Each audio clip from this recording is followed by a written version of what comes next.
عن حميد قال حميد حبارته عن رجل أولند بركشدان حبارته قال استعمل النبي صلى الله عليه وسلم رجلا على سريته. Аллаһның ишесе, Аллаһның аңа салаваты һәм сәламы булсын, бер вакыт бер кешене гаскәр башлыгы иттереп куя. فلما مضى ورجع إليه قال له كيف وجدت الإمارة. Һәм бу кеше гаскәр белән чыгып китеп, инде кире әйләнеп кайтканнан соң, Аллаһның илчесе аннан сорый: "Ничек иттереп син әмирлекне таптың? Ягъни ничек итеп син шушы әмир булганда, гаскәр белән идарә иткәндә ничек иттереп үзеңне хис иттең, ничек иттереп үзеңне тоттың?" дип сорау бирә моңа. فقال كنت كبعض القوم كنت إذا ركبت ركبوا وإذا نزلت نزلوا. Һәм бу кеше әйтә: "Мин кайбер кешеләр шикелле булдым" ди. Мин атка атланганда, алар да, ягъни минем гаскәрдә булган кешеләр дә, алар да атландылар. Мин атымнан төштем икән, алар да атларыннан төштеләр ди.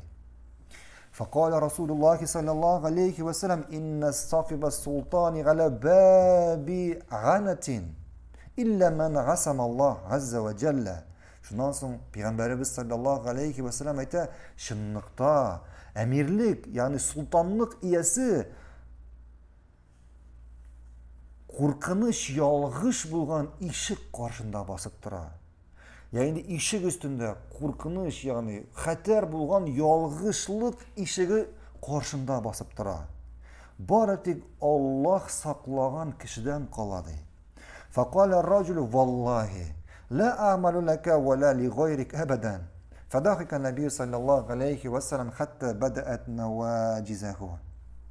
Һәм бу кеше бу куркыныч сүзләрне ишеткәч әйтә: "Аллаһ белән ант итәм" ди.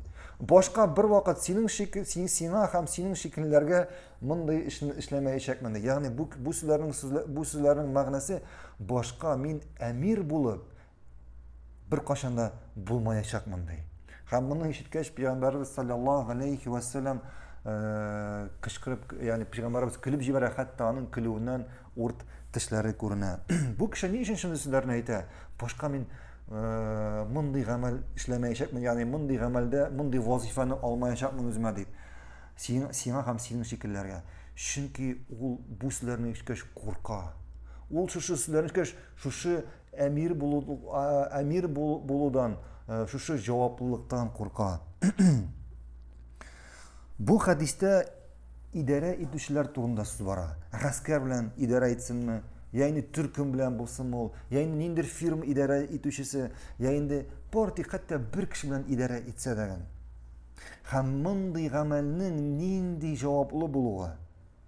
Әгәр бер кешегә җитәкчелек бирелде икән һәм ул гадел җитәкче булып, ягъни үзеннән аста булган, үзенең кулы астында булган кешеләргә гадел, йомшак, дөрес була икән, аларны яхшылыкка өндәп, аларны начарлыктан тыя икән, әлбәттә ул шушы гамәле, шушы вазифасы өчен бары тик әҗр савап кына алачак. Һәм аның кул астында булган кешеләрнең, хәтта ул әмер итеп, алар гыйбадәт кылса, алар яхшы гамәлләр кылсалар, ул алар өчен әҗр савап алачак. Ләкин әлбәттә әгәр дә киресенчә бер кешегә вазифа бирелеп, җитәкчелек бирелеп, ул гаделсез, залим, хаксыз була икән, ул моның өчен соралаячак. Аллаһ аннан шушы гамәле өчен сораячак. Һәрбер кешесе өчен, аның кул астында булган һәрбер кешесе өчен, бу дөньяда да, ахирәттә дә. Бу дөньяда да, ахирәттә дә. Хәтта Раббыбыз Коръәндә әйтә: "Инналлаһа я'мурукум ан ту'аддул аманати иля әһлиһа ва иза хакамтум байнан наси ан тахкуму бил адл." Шунлыкта Аллаһ сезгә әмер итә, сезгә ышанып тапшырган нәрсәне хуҗасына кайтарып бирергә. Галимнәребез әйтә, бу сүзләр мәгънәсе, ягъни хәтта сиңа ышанып кешеләр бирелде икән, синең кул астыңа, син аларга тиешле әманәтне бирергә тиеш, тиешле гаделлекне, дөреслекне бирергә тиеш. Һәм инде әгәр кешеләр арасында хөкем итсәң, дөрес, гадел хөкем итүне. Шулай Пәйгамбәрбез саллаллаһу алейхи ва саллям әйтте: "Аллаһумма ман валия мин амрин уммати шай'ан фашаққа алейхим фашқуқ алейхи وَمَنْ وَلِيَ مِنْ أَمْرِ أُمَّةِ شَيْئًا فَرَفَقَ بِهِمْ فَرْفَقْ بِهِ. Һәм Пәйғамбәрбез шундый дуа кылды. Куркыныч сүзләр. Әйтә, я Раббым ди, әгәр минем өммәтемдә берәр кешегә әмирлек бирелеп, ул ди үзе кул астында булган кешеләргә җиңеләйтә икән, син дә аңа җиңеләйт ди. Әгәр ул үзенең кул астында булган кешеләргә авырайта икән, аларга гаделсез икән, син дә аңа авырайт дип Пәйгамбәрбез саллаллаһу алейхи ва саллям Аллаһка шундый дуа кыла. Шуңа күрә без бүген аның турында уйламыйбыз. Әгәр бүген безгә әйтсәләр, әйдә җитәкче бул дип, менә шундый җирдә без шунда ук беренче кулыбызны күтәрәбез.